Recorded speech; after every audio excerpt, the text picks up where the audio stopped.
You're listening to Beyond Wellness Radio, bringing you the cutting edge in health, biohacking, and sports performance. Stay up to date and listen anywhere and anytime on your computer, tablet, or smartphone by subscribing on iTunes. Catch your host, Dr. Justin Marchegiani, as he answers your burning health questions as well as interviews from world-renowned guest experts. For more Beyond Wellness Radio, go to beyondwellnessradio.com.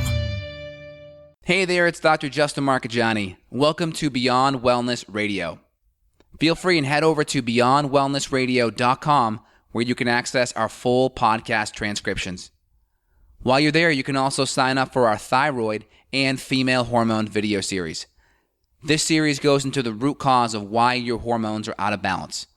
While you're there, you can also schedule a functional medicine consult with Dr. Justin, myself, where we'll dig deeper into the root cause of your health challenges. Feel free and think of sharing this podcast with at least one person. This podcast grows by people sharing it. Sharing is caring. If you can think of one person that can benefit from this information, please feel free and share it. If you're enjoying the podcast, make sure you subscribe on iTunes. You can also click below the video or podcast where you'll see the iTunes review button and leave us a review. You can also sign up for the newsletter at beyondwellnessradio.com where you'll get updates before anyone else. Thank you so much and enjoy the show. And we're back. Evan, it's Dr. J. How we doing, man? Pretty good. How you doing? Good. I'm loving the ambiance. My new plantation shutters in the background. Just loving that there. Just nice. Ready for an excellent day. Got a little lunch break here. Seeing patients all morning. Ready to drop some knowledge bombs and then get back to patients in the afternoon. How are we doing on your end? Yes, likewise, same story. I had a female client this morning who I was telling you off air. We had run her blood work before previously, and it was basically just a checkup. I said, hey, why don't we check your thyroid? She didn't really have any hyper or hypo symptoms, and she showed up with thyroglobulin antibodies, which is one of the type of antibodies you and I test our clients for on blood, and she showed up with a level of 50. And we should see that as minimal as possible. I mean, hopefully less than 1, but she's at a 50. And she said, well, what's triggering this?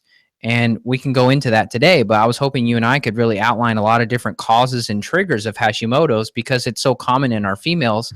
We see it every single week. It's like, well, there's different triggers for different people. So hopefully we can try to go into a couple of different arenas here and talk about the big puzzle pieces. I like that. And then people on Facebook, we also got Evan's audio on the background too. So if you're listening on Facebook, go over, jump on YouTube, Justin Health, or youtube.com/Justin Health, and vice versa with YouTube. Get on the Facebook page so you can get these live feeds. We like to do them and do our Q&As too. So this is great. So 100%, Hashimoto's is a big issue. It affects about 30, or thyroid issues, about 30 million people in this country. I'd say a quarter are probably undiagnosed, or at least undertreated or undersupported because they're given synthetic thyroid medication that is T4, right? T4 in origin. And then you have these various enzymes called D2 and D3 that help convert and activate thyroid hormone.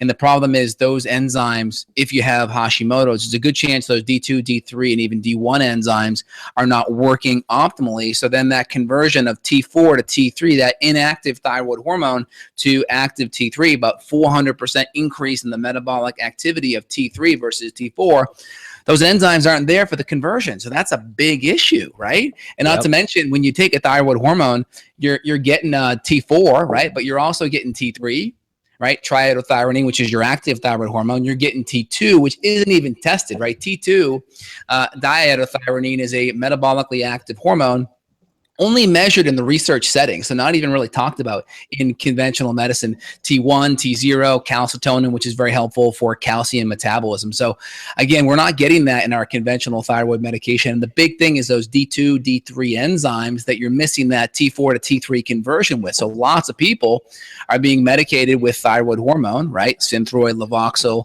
levothyroxine. Their TSH comes back into normal range, so they look good on their conventional doctor's thyroid test, but they still have all these thyroid symptoms, right? They have the thinning hair, the outer third of the eyebrows, swelling of the hands and feet, anxiety, mood issues, constipation, depression, and they're not getting better. So why? What's up with these enzymes? What's happening to them? Well, I mean, the underlying physiology typically is inflammation, right? Inflammation is what drives people into that disease or pathological state, right? And that pathological state means more symptoms, right? All the things I just mentioned, the mood stuff, the digestive stuff, the hair loss stuff, the energy, the weight gain, all those things are going to be affected. Now, a big component, we talk about it because a lot of these issues, right, thyroid-based things are going to be autoimmune in nature. So autoimmune means your immune system is actually attacking your thyroid gland. So you have these antibodies like TPO or thyroid peroxidase. You have anti-thyroid globulin antibodies. And these are primarily with Hashimoto's, for instance, and they come and they attack your thyroid gland. And that's about 90%, I'd say 50 to 90% are autoimmune in nature. So when your conventional medical doctor or your endocrinologist says, oh, here's a conventional thyroid pill, they're not actually getting to the underlying immune imbalance, right? They're not fixing the underlying things like gluten, right? Grains and gluten, and that molecular mimicry that happens where your immune system can be exacerbated because of the gluten. That's one really big component. Couple others will be the gut issues. So small intestinal bacterial overgrowth, gut bacterial imbalances, infections, H. pylori, blastocystis hominis, Lyme or Borrelia burgdorferi, Yersinia enterocolitica. So those are just a lot of gut infections that can significantly affect your GI. And again, that sulfatase enzyme in the gut made by healthy bacteria really helps to activate that thyroid hormone, really helps to upregulate those D2, D3 enzymes to get your T4 to T3. So all that technical jargon, what the heck does it mean? We're trying to get your active thyroid hormone up higher. That's the goal. Your T3 levels, get them up higher, because just doing it on the conventional side and saying, hey, let's give you a synthetic thyroid hormone, that may not be enough to actually get the end stage thyroid hormones better. It may make the upstage TSH look better, but not the downstream T4 and T3.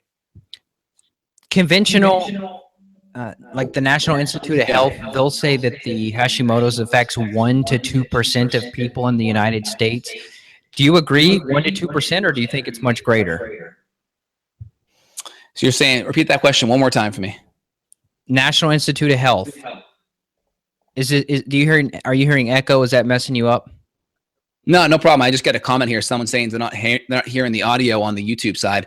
If you guys are hearing the audio, give me a thumbs up here, but I think we're looking good. Okay, so National Institute of Health, they say Hashimoto's affects 1 to 2% of people in the United States. I think it's much, much higher. Isabella Wentz, I think she gave a number that was much, much higher too. What's your take on this percentage here? Yeah, I think it could be much higher for sure. I think it could be much higher. I mean, the big issue is that most doctors, they aren't testing for thyroid antibodies. That's the major issue. We talked about a patient this morning over in Canada whose doctors aren't even testing for thyroid antibodies. And the big reason why is because, think about it, right? If the solution is a synthetic thyroid hormone like Levoxil or Synthroid or levothyroid, right? If that's the ultimate end game, and that doesn't change whether there's autoimmunity or gluten issues or infections, then it stays the same. Why change that, right? Why change that variable up? Because they're not going to do anything different if something else comes back, right? Does that make sense? Yes, it does. Even though 90% are autoimmune in nature, right? Even though 90% of thyroid issues are autoimmune, they're not going to do anything different anyway. So why even look for it? Because then it just creates more questions that doctors have to answer, and they don't like to answer questions that they're not prepared to answer, right? Or they're not, and they're not trained, because if antibodies do come back, they've got nothing. They've got no way to talk about Klebsiella and Citrobacter bacteria that need to be treated. And so just to give a little bit more backstory on the Canada. So, Justin and I both have clients in Canada, and they'll say, hey, we've got health insurance over here. It's free, but there's a catch to that. It's not that good. All they're going to do is they're going to run like one marker, like maybe TSH, and then based on that, they may give you a prescription drug. But if you don't have your free T3, the reverse T3, the TPO, the TG antibodies we talk about, I mean, I always use the analogy, and maybe you tell me if there's a better analogy, but mine is, if you just have TSH and you're trying to treat thyroid, it's like touching the sidewalk and estimating the forecast. Yeah, that analogy sounds really, really familiar. I don't know. There's why. no way you came up with that. I'm pretty sure I came up with that one. That's been around for like 6 or 7 years because that's how I teach my patients about TSH. TSH, the receptor sites on the pituitary are hypersensitive to thyroid hormone. Therefore, TSH will drop more precipitously because the brain is sensing thyroid hormone being a lot higher than what it is. So peripherally, the thyroid hormones never gets high enough in the periphery in the actual tissues, but it's high enough in the brain because the brain's more sensitive to thyroid hormone. So TSH will always drop faster than what the peripheral tissues need in the periphery there for thyroid hormone. That's why you don't ever want to base your dosing or your support off of the TSH 100% because the TSH is so sensitive. Touch the sidewalk outside when it's 100 degrees out, you'll probably be able to fry an egg on it, right? But again, the air temperature will always be a lot cooler. The peripheral tissues will always be less saturated with thyroid hormone than the latter. Make sense? Well, I'll give you the credit. It must have rubbed off on me then if you had that one before. Did. Dude, that's mine, man. That's a Dr. J-ism. But getting back on your thing, man, yeah. Socialized medicine, for the most part, it stinks. Okay, I've seen patients from all over the world, Europe, Canada. Now, socialized medicine is great if you only need it for acute traumatic issues, right? You sprain your ankle, right? You have to go to the ER because of some reason. But outside of that, if you're getting stuck in that chronic conventional model, all you have for options are conventional drugs, right? And then number two is the waits are like 3 to 6 months to get in. Again, this is what happens. I have hundreds of patients where I've had this story literally told to me over and over and over again. And then because everything's socialized, if the government says we're not going to reimburse it, guess what happens? There's not a marketplace for it, right? There's less. People go underground. Now, I do have people over in Canada that are functional medicine doctors, and they're thriving even in a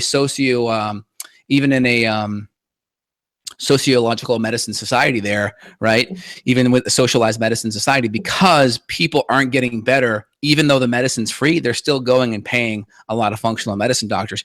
And again, we start today. Why am I hampering on this? Is because that doctor wasn't running TPO or any of the thyroid antibodies. So the socialized medicine said, nope, we are not going to test your thyroid antibodies. We deem that not appropriate. Yet this person needs to know that they have Hashimoto's so they can make changes with their immune system, with their gluten, with the gut, with a lot of the converting nutrients to help T4 and T3. So let's go through a list. I know we could kind of like jump around, but maybe we could do like a top 5 or maybe even like a top 10. Let's do it. So number one, I mean, in no particular order, but number one, you already mentioned gluten. So this would include any grains, right? Because even like our amaranth, our buckwheat, our quinoa, that could still be cross-reactive and trigger the antibodies, right? Correct. I would still stay away from all grains. Grains probably being number one trigger, partly because of the amino acid sequence in the grains is very similar to the surface proteins of the thyroid. That's number one. So what about hemp? Are you seeing issues with hemp? Well, I mean, that's a cross-reactive thing. So if gluten is like, if gluten is like the brother and sister, hemp's kind of like maybe the cousin, right? Yeah. The second cousin once removed, so to speak. So again, it may be something that needs to be pulled out with someone on an autoimmune kind of elimination provocation diet for at least a month or two. So the grain component's really important. Got to get that out. But not just the molecular mimicry thing. There's some research looking at non-celiac gluten sensitivity where they talk about gluten, even in people that aren't really celiac or aren't even a gluten-like sensitive person, so to speak, where just taking that gluten in, they still get gastrointestinal permeability. The gut starts to get a little bit leaky, even with the fact that they aren't really gluten sensitive, so to speak. They obviously are gluten sensitive, but that it's the gut permeability that's driven by the gluten. And part of what's happening is we're getting this protein called zonulin increased, and zonulin basically unzips. So it's like I'm unbuttoning my shirt. That's zonulin, right? It unbuttons it, right? Opens that gut lining up, and then all these undigested proteins can get right through there. So zonulin goes up in the presence of grains. We had a question in the live chat about brown rice. Absolutely, brown rice would still be in the category of grains that you would want to remove if you want to avoid Hashimoto's. I tried to justify with you for a long time, oh, I love my white rice. And you're like, man, it's just not worth it. And so I'll just do sweet potatoes now. And my skin's actually gotten better too, even though I've pulled out the rice. Yeah, man, you go back to your old YouTube videos, you had some stuff going on there, and you're like gut bugs too. Yeah, you had some gut bugs, man. You're almost up to a runway model status, Evan. I don't know about that, but I appreciate it. You're getting there. Good. All right. So gluten grains, the zonulin stuff. And then also, right, other grains still may have some gut irritating compounds, right? The lectins, some of the phytates, some of the oxalates, some of those things, which can be irritating on the gut. So really it comes down to like getting the immune system and the molecular mimicry going. But then it also has some impact on the zonulin and the leaky gut. Okay, so you already said the immune system. So let's hit on that piece. Let's make that like our number 2 or number 3. We can measure the immune system with the Secretory IgA on the stool test that we're running on people. Yeah. Can we go on that number and just use Secretory IgA as our immune system, kind of our first line of defense? And if we see IgA's low, can we say, okay, you're more susceptible, or this 100%. Was a trigger? Okay. Yeah, we'll see low IgA levels. IgA is that mucosal membrane barrier. It's that first line of defense that lines the gastrointestinal tract, all your mucous membranes, your mouth, anal cavities, vaginal tract, urinary canal, everything, every little surface there. Even your eyes have IgA in the surface there. Your first line of immune defense. So when that gets weakened, typically it'll go up when there's an acute infection. You'll see it there when we run stool tests. We'll measure it in the stool, and then we'll actually see it drop down for chronic stress. So IgA is really important because that's a good measurement that your immune system is under stress. Right. So a lot of times, more often than not, you and I are going to see chronically low IgA, indicating that someone's been dealing with issues for a long time. So chronic stress, overwork, maybe they're not sleeping as well as they could. Maybe they have gut infections that are damaging that IgA, because people may say, well, if I've got Hashimoto's, how did I get a low immune system in the first place? Well, chicken or egg, all of it. I mean, you could have had adrenal stress, which then weakened the gut. Then you picked up gut bugs, or vice versa. Yeah, absolutely. Okay, so what's next? Yeah, typically it's a combination of emotional stress that tends to set people up. That tends to be it. So there's, issues with whatever's happening in their life, work stress, financial stress, family stress, kid stress, whatever's happening there, that tends to set things up, and that will weaken the immune system. I had a female client that I talked with earlier. She's a teacher, so she's on summer break right now, and she's feeling much, much better. But when she's back in school, she's done. She wants to get out of the field of teaching. Everything kind of gets worse symptom-wise. So that's a good example of work stress right there. Yeah, absolutely. And then women are a little bit more prone to it because there's actually research on this where their immune system can go out of balance. Like if you have an emotional argument with a woman, their IL-6, their interleukin-6 can go out of balance for up to 2 days after a fight. Where some of the men, they can go out of balance for like a few hours, but then it's back in. So this is part of the mechanism why women are more prone to autoimmune conditions. Their immune system is probably just a little bit more, a little more sensitive. And there's also the estrogen issue, right? Because estrogen can affect the CD4 to CD8 balance, and it can skew that balance. So the more women are estrogen dominant, that can throw off their immune system, their CD8, CD4, their natural killer cell to helper cell ratio. CD8 is your natural killer, your CD4 is your helper cell, and they can skew that ratio up. So I'm guessing the ancestral view of why a woman's immune system would be more sensitive, would you say just because of having children, where the immune system's got to be able to modulate itself not to attack and kill the fetus, for example? So their immune system's a little bit more variable than a man? Or what do you think the ancestral lens is? Yeah, I think it probably has to do with just raising children and that extra level of empathy, being able to take on other people's feelings and kind of be like, all right, what's your need, right? You got you're raising a child, right? You have to be able to really sense what's going on. I think that may play into it. I have zero evidence outside of just my opinion and just observation, but there's research and studies on that. Also, blood sugar can throw people's immune systems off too. So like skipping meals and not getting enough nutrition and just going long periods of time. So that's a big thing, right? That's a big thing. So I just, I tell people is make sure you get your communication and your relationships kind of dialed in. If you're having issues with a spouse, get the communication down. Try to create a really good environment where you can communicate and you're not going to get flooded and dry people's immune systems off. Right. And so just kind of that's number one. Number two is don't skip meals, right? Now, when you're healthier, you can play around with intermittent fasting.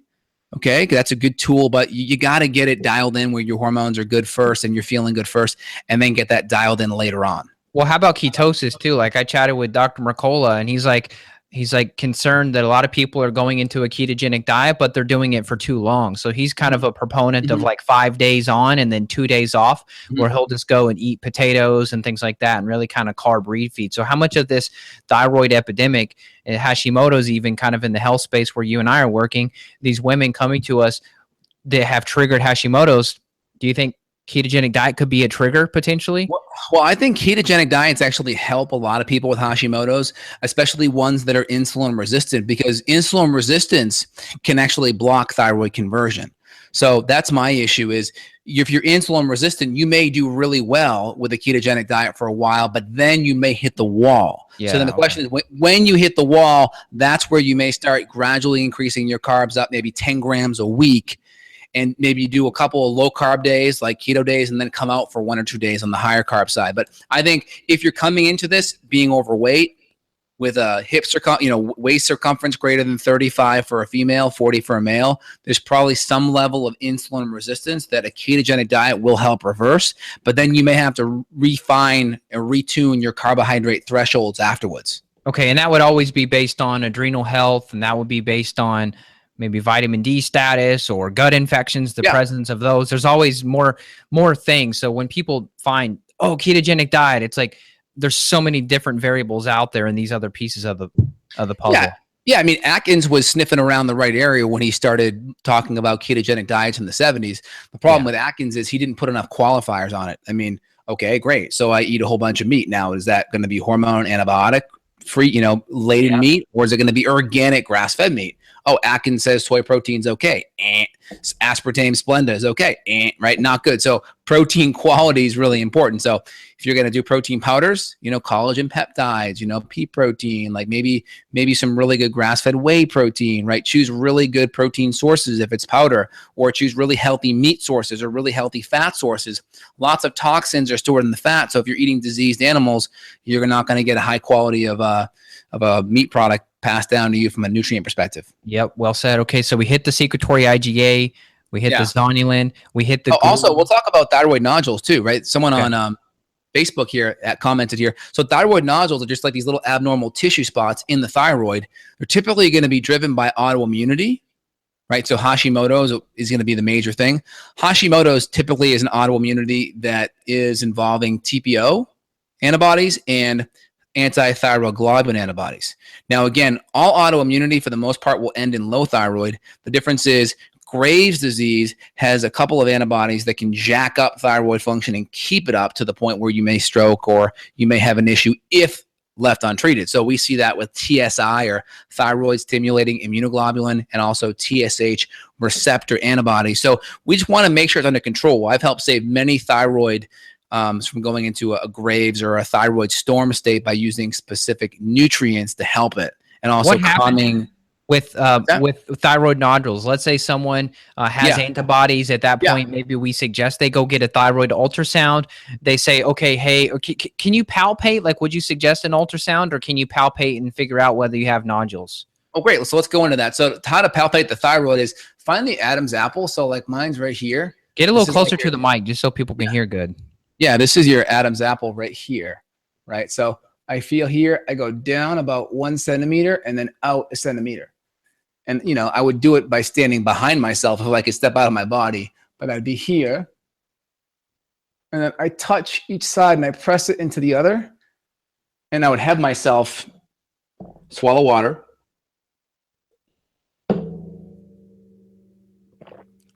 And I would feel just for any irregularities on the surface. It'll be almost impossible to do it to yourself, just as I demonstrated with the angle.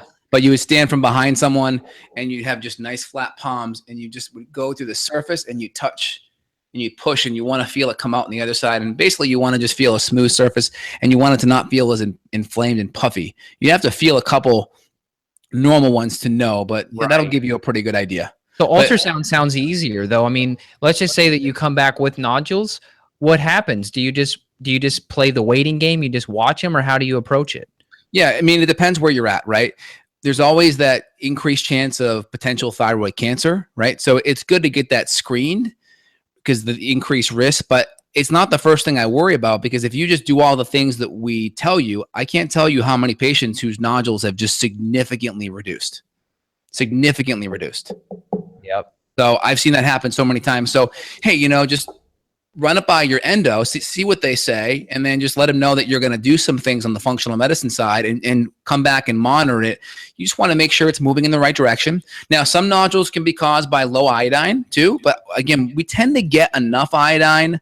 A couple hundred mics is really all you need, like 200 mics is like the RDA. You may need a little bit more, but you got to be careful with supplementing iodine because the iodination process that happens. So iodination is nothing more than the iodine bonding to the tyrosine molecules to make your thyroid hormone, right? Like T4 is your tyrosine, your tyrosine bound to 4 molecules of iodine. That process of binding it and pulling out the sticky glue to get everything stuck there, that's called iodination. That process spits off a lot of hydrogen peroxide, which can be inflammatory, and that can drive a lot of B cell infiltration, your immune cells, into your thyroid and to exacerbate that autoimmune attack. So you got to be careful off the bat with giving any iodine. So I always like to get in the selenium in there first, get the diet dialed in, get the lifestyle stuff dialed in, and then really lower the inflammation first before I go after it. And if we go after it, we'll titrate it up slowly. We won't go at it hard. There's a lot of docs out there that go really high on the iodine. I don't recommend going high off the bat. I think it's better off going slower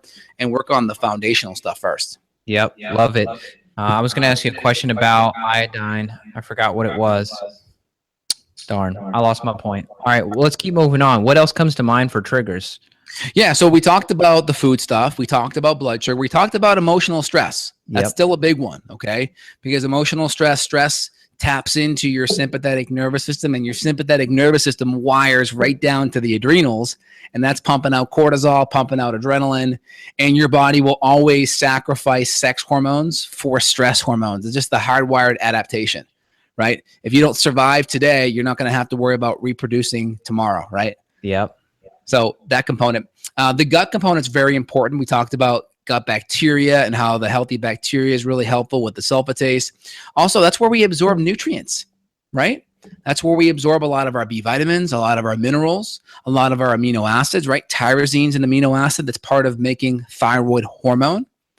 Also, 70 to 80% of your immune system is located in your gut. Right. So you want to jack up your immune system, just get your gut in bad shape by not digesting food, putting a lot of inflammatory things in there, and throwing off your gut bacteria in balance with a whole bunch of steroids from the foods, antibiotics in the foods, and antibiotics in your medicines for maybe reasons that maybe be unwarranted, so to speak. Right. Yeah. The gut's huge. I mean, yeah. I don't really like the term SIBO because it's so generic, but you and I, we see so many different species of bacteria. We can assume that most of them are going to be growing up from the colon to the small intestine. Yeah. So if you've ever been diagnosed with SIBO or any type of bacterial overgrowth, like specifically Justin and I are going to be looking for like a Citrobacter or Klebsiella, or there's 2 species of Proteus. Those are all autoimmune trigger bacteria. That's in the literature too. So if you've got bacterial overgrowth, bacterial infections, parasites, yeast, or like we see many times, a combination. So it could be Citrobacter plus Blastocystis hominis, a parasite, plus Candida. That's a triple whammy there. That could definitely cause the antibodies to go up. The good thing is this is reversible, right? Now, would you say, I know for us, we're not medical doctors, so we can't use the term cure, but is it possible for a cure for Hashimoto's? Or when you get your antibodies down, let's say you were at a 50 on your TG antibodies and we do all the good work with you, we get the antibodies back down, let's say below a 5. Are you cured, or can you always just rebound quicker than the average person back up to that bad state of Hashimoto's again? Yeah, I mean, you can always ramp back up, but it's all about adaptation, right? The healthier you are, the greater ability you have to adapt to stress. So when you have the susceptibility for a certain disease, so someone posted on Facebook, I have A and A antibodies. Well, that's kind of a very broad sense, but you're predisposed to certain conditions, certain diseases, maybe rheumatoid arthritis, maybe lupus, maybe scleroderma, maybe CREST, right? So a lot of autoimmune conditions you may now predisposed for. But that just means you have the genetic triggers. Those genetic switches are kind of right in the middle. And if those stressors flick it down, right, that stress could flip that gene on and it could activate. So if we manage all the things that we talked about, right, blood sugar, nutrient density, stress, grains, gut health, being infection-free, ideally, healthy probiotics, healthy gut bacteria, and then making sure that if there's thyroid damage already, we support that, making sure we support thyroid activation, right? Zinc, magnesium, CoQ10, selenium, maybe the right iodine. Use your functional medicine doctor as a resource, making sure all those nutrients and things are dialed in, and that's going to significantly help improve your resiliency. So if you do have a disease, you may be able to, your body may be able to keep it in check enough where the symptoms aren't even visible. Where some may say you're cured, but legally we can't say you're cured. Right, exactly. What about the liver? What's the role of the liver in all this? Yeah, so the liver is really important because a lot of those deiodinase enzymes, they come from the liver, right? So if the liver is really stressed and taxed, dealing with a whole bunch of fructose coming in there because you're insulin resistant, or toxins and Roundup and pesticides and a whole bunch of junk, it may not be able to do its job activating and converting thyroid hormone. So we want to make sure, number one, that we are keeping the stress off it, because a lot of liver stuff is more about just stop adding crap to the system, Exactly. right? And then number two, I know Isabella Wentz talks about it in her book, The Hashimoto Protocol. She starts a lot of her patients out on the liver cleanse that first month, which can be helpful. So liver support, phase 1, phase 2, detox support. In my line, it's phase 1 is either antioxidant supreme or liver supreme. And then phase 2 is going to be detox aminos. That supports all the phase 1 and phase 2 pathways that run your liver. The fat soluble, the water soluble, and the water soluble to excretion in phase 2. That's really important. So list off some ingredients. So this is like your methionines, your taurines, your milk thistles, your vitamin A's, your beet powder, your artichoke extract. Artichoke, yeah. And then your phase 2 is going to be more of your amino acids. That's like N-acetylation, methylation, glutathione conjugation, all that stuff. So cysteine, glutamine, glycine, taurines in there, methionine. We can throw calcium deglucarate in there. Those are all really good compounds. Cool. So I think we hit some good triggers. We talked about some things to help with thyroid conversion too. We talked about the liver. We talked about the infections and the leaky gut.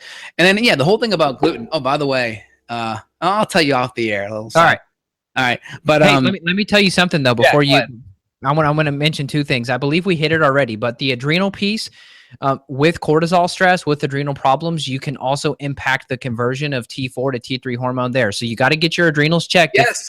We got to hit that, man. Yeah. So if you're working on your thyroid, but you're not working on your gut and your adrenals, your results are likely going to not be very good, because adrenal stress is going to reduce the conversion rate. And then you can go back to it. But let me say one other thing.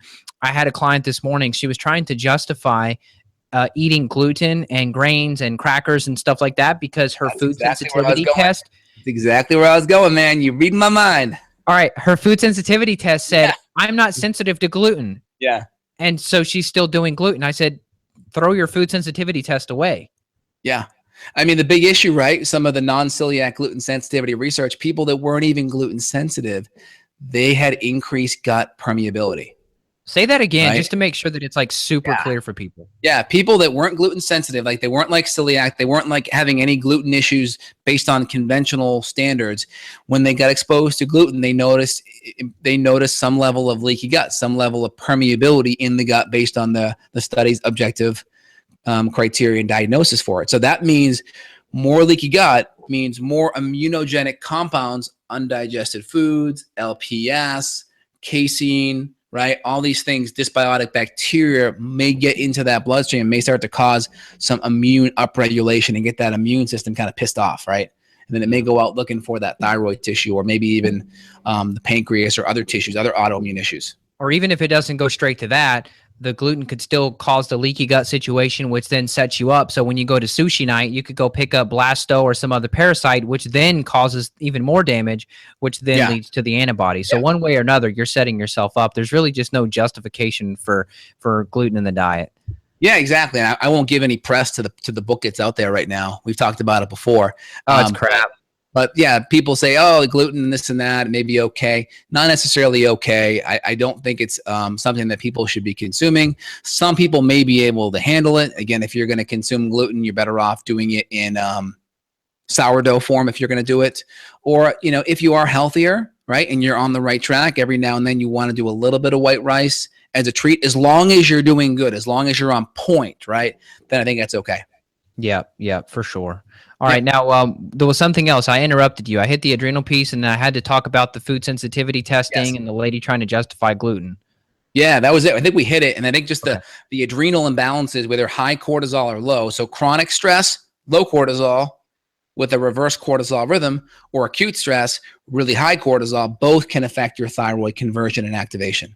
Yep. Got it. So, I mean, yes, you can take adaptogenic herbs. We promote those, but that's still not addressing the root cause. So if you hate your job, we can give you all the ashwagandha, rhodiola, Siberian ginseng in the world, and we're going to help you adapt to the stress, but you've still got to remove the stress. It's like, I know you use the analogy of the engine light, putting the tape over the check engine light on the car. Yeah. I like the analogy of like a doorbell too. Like if you keep pushing the doorbell, I mean, you're still going to have issues. You can try to like disable the doorbell, but if the button's still being pressed, like you hate your job or you've got a terrible relationship. I had a woman who she told me, she said straight up, Evan, until I divorce my husband, I will not get better. And I said, well, I fully support you in that decision. And now she's going through the divorce and she's already starting to lose weight just based on the reduction of the emotional stress. So I think that's just amazing. And unfortunately that happens, but if you want to be healthy, you got to make some tough decisions sometimes. I agree. And I appreciate you actually giving me credit for that analogy. I thought you were going to pawn that one off on yourself again. No, definitely not. Good. Because I was going to give you like 2 paleo demerits for that, but I'll hold those back. Appreciate it. Good. You got a credit in the bank of Dr. J here. Excellent. So I think we hit everything, the cortisol stuff. We hit the gut stuff. Someone over here, I'll chime in. So someone talked about, this is functional medicine on demand. Can Candida hang around the thyroid? Candida can create things known as acetaldehyde. Acetaldehyde can be inflammatory, right? It's like one of the byproducts of alcohol. So that can be inflammatory and really affect things. Candida can also get the immune system revved up. Candida or acetaldehyde in the gut can convert into salsolinol. Salsolinol is known to increase antibodies to receptors for dopamine in the substantia nigra, the midbrain. So that can create other issues with autoimmunity. So yeah, Candida is not a good thing either. And that's that's according to conventional medicine, not really to exist at all, but we see it all the time. Oh yeah. I mean, honestly, and I think I may have mentioned this if I told you this or I told people on the air already, sorry if I repeated myself. I'm sure we do that all the time, but when I first started learning about Candida and yeast, I thought, oh, Candida, yeast, I kind of put it on like the bottom of the totem pole below bacteria and below parasites in terms of the effect on the body. But I've seen all kind of crazy stuff with Candida alone, where it's like, whether it's brain fog, depression, fatigue, cravings. I mean, something that sounds so benign. Oh, Candida, I'm going to do a Candida cleanse. It's like, a lot of people promote it kind of like almost like it doesn't exist or almost like it's a trendy topic and you can just do some type of like Candida cleanse smoothie, go buy my online Candida program and you're going to get better. It doesn't work that way, but Candida can affect almost every body system, whether it's adrenals, whether it's gut, whether it's mood, depression, anxiety, et cetera. It could all stem just from a yeast overgrowth. And I would say, you tell me if your stats are different on your side of clients, but for me, I've seen about 9 out of every 10 people shows up with yeast. Yeah, and the big issue with Candida and yeast is that some people have it, but it's just the tip of the iceberg. They have other infections that may trump it, so to speak, in the hierarchy. So Candida may be an issue. In some people, it can be a main issue, right? Like we'll run a stool test and we'll see like, oh, we have some Candida there. And then we'll look at another test, nothing else comes back. And then on a organic acids, we'll see D-arabinose or D-arabinitol really high. So we're like, okay, this really may be a Candida issue. And then maybe we see some clinical symptoms like seborrheic dermatitis or cradle cap or just, dandruff. We may see some yellow discolored fingernails, maybe some white coating in the mouth, maybe some tinea versicolor rash, right? We may see some of those things that may say, hey, this may be a primary Candida issue when we hit it hard. You said that a bit quick. The tinea versa, what's that? Yeah, it's like little blotches on the skin. Okay. It just like looks like little blotches and it's pretty smooth to the skin. It's not really itchy. It doesn't really spread, but you want to kind of gross yourself out, just put it in the Google images and you'll see the umpteenth degree of it, but it's just gentle blotches on the skin. They tend to be a little more red and discolored. I know sometimes people may think it's that, but it could be like keratosis pilaris instead. Keratosis pilaris tends to be a little bit more flaky and that tends to hit the back of the arms. Yeah, so that's like on your triceps he's pointing to. Like little dots back here right? And that tends to be essential fatty acid stuff. So again, if you're having issues digesting fat, someone in our live chat said they don't break down fat well, you got to get the gut worked on, because that's a big component. Because if you're not breaking down fat well, you're probably not breaking down protein well either. So that would mean if you're spending your hard-earned money on a good quality fish oil, then you could be potentially wasting your money, even if it's triglyceride form, if digestion's compromised. Yeah, I mean, most underrated supplements out there, if you were to just start on two things, enzymes and HCl. That's it. Enzymes and HCl, get the diet, excuse me, frog got me, get the diet 100% dialed in so you can actually break down that food, put the money on the food quality, get the food quality up. Yep. I had a lady tell me, she's like, I feel so much better by doing apple cider vinegar. I don't notice taking enzymes and HCl. And I was like, okay, you can try it, but I still think HCl and enzymes do better than just apple cider vinegar by itself. Yeah. I mean, apple cider vinegar is a great starting point. If someone's like, oh, I don't know, I've had some bad reactions to HCl. Like, okay, great. Let's just start with a teaspoon of apple cider vinegar with food in your belly first. And then they do good. I'm like, all right, let's go to a tablespoon. Okay, let's. You know what I do? I make a little tonic. I'll do like apple cider vinegar.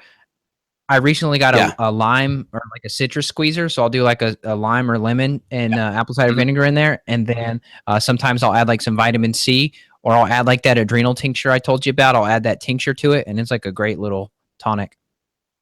Yeah, I think that's great. And then typically then we do a little graduation ceremony where we go from apple cider vinegar to the HCl. That's the next step. Yep. Any other comments, Evan? What do you think, man? I think we should wrap it up. I think we've hit a lot of different triggers here. And if people want to learn more, you've done plenty of videos on Hashimoto's. We've done more podcasts on this. So there's hours of more content, I'm sure, that we've created on this. So just go on justinhealth.com. You can search Hashimoto's or search thyroid. You can check out my site too, Evan Brand, and make sure you're subscribed. So if you want to join in on the conversation, we can answer your questions on the fly. And of course, if you want to work with Justin, visit his site too, justinhealth.com. You can schedule. If you want to schedule with me, same thing, evanbrand.com. And we are available. We deal with this stuff all the time.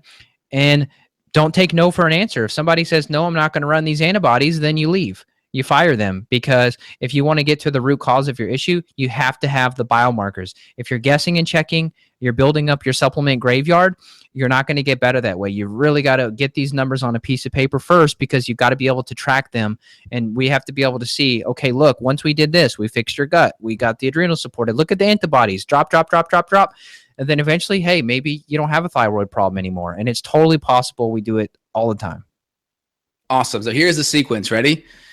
Instead of buying crap food, you increase the food quality and you choose the right kinds of food. That's number one. Yep. That'll start to lower inflammation and give you more energy.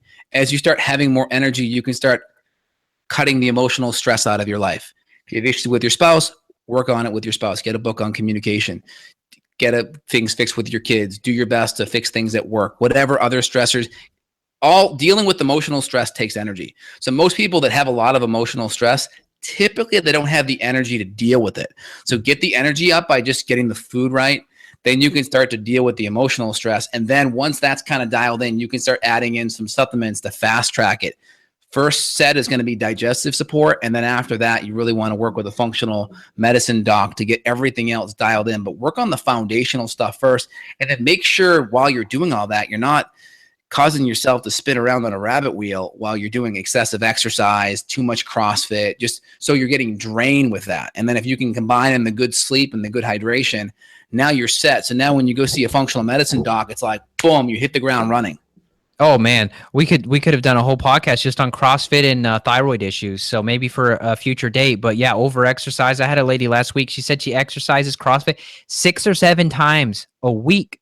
She's doing CrossFit. I'm like, gosh, way too much. And CrossFit may be great if you're already healthy, if your diet's spot on, if you're resting hard, if you're doing some good things post-workout and pre-workout to recover. But if you're not there, it's not going to be the best thing for you to start off, unless your gym's got a really good on-ramp program and they get the AMRAPs dialed in where they're not doing, they have some break time in with their AMRAPs, then it's probably okay. But you got to go somewhere where there's a good on-ramp program. But even then, even if you were optimally healthy, like you were talking about, would you still tell somebody to go do 7 days a week of CrossFit? No, unless professional athletes do that equivalent, but they're taking naps and that's their job during the day. But the average person typically I would say max is 4 times a week. Working, living a life, being a parent or a spouse. I mean, it's and tough. ideally spread it out, right? Monday, Wednesday, Friday gig, during the week, try to keep a day off in between. Yep. Well said. You said something else in your small rant, and I forgot what it was. I was gonna ping off of it, but I guess we should wrap this thing up. Yeah, I mean, it's funny. Like, you ping me at lunchtime, let's do a podcast. All right, and then we're like, only 15 minutes, only. That's it. Like, all right, and then it's like an hour later. It's like, damn it, what happened? I know. We tried to be disciplined. I know. All right. Well, I think we hit all the good stuff on the foundational side. Is there anything you wanted to add to the foundational piece? That's exactly what it was. Blood sugar balance. Make sure that's key. That was exactly it. Blood sugar balance, hydration. You're getting your good minerals, using your good salts, using trace minerals if you have to, trace mineral supplements if needed. Yeah. We talked about the fatty acids with the fish oil, optimizing HCl and enzymes, supporting the liver gallbladder, supporting detox pathways, supporting methylation if you have to, and looking for the root cause, getting the testing. Without the testing, you're guessing. Love it. Excellent. All right, Evan, I'm going to go hang up here on YouTube. I'll go say goodbye to my Facebook peeps, and we will talk real soon, my man. Take care. Take care. Bye. Bye. Got a question for Dr. J? Go to beyondwellnessradio.com and click the questions button. Then tune in to hear the answer. Also, if you like the show, click below to review us on iTunes. For more Beyond Wellness Radio, go to beyondwellnessradio.com.